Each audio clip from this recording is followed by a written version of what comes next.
आपको याद होगा कि जब पाकिस्तान में बलूचिस्तान में वो ट्रेन वाला इंसिडेंट हुआ था, तब भी अमेरिका की तरफ से उसकी शदीद मजम्मत आई थी। तो दहशतगर्दी का इंसिडेंट जहां पे भी होगा पूरी दुनिया उसकी मजम्मत करेगी। लेकिन नाज़रीन, गेम चेंज होगी सडनली। डोनाल्ड ट्रंप साहब ने कल जो बयान दिया, उसने कहा कि मैं दोनों साइड के लोगों को जानता हूं, पाकिस्तान को भी भारत को भी। डोनाल्ड ट्रंप का इशारा इमरान खान की जानिब था।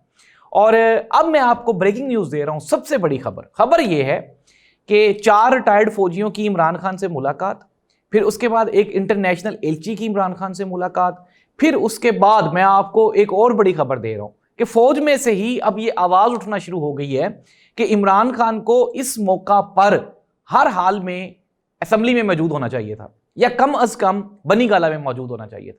क्योंकि पूरी की पूरी जो कौम है वो इमरान खान के इर्द गिर्द खड़ी है, इमरान खान के बयानिए के पीछे खड़ी है।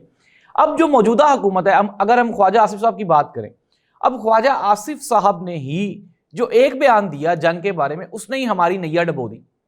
और फिर दूसरी बात यह है कि पब्लिक पॉपुलैरिटी नहीं है।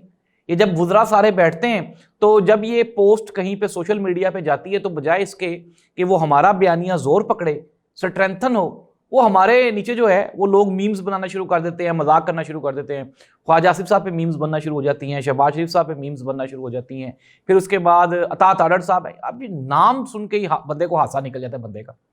तो फिर पाकिस्तान का सीरियस मैसेज कैसे जाएगा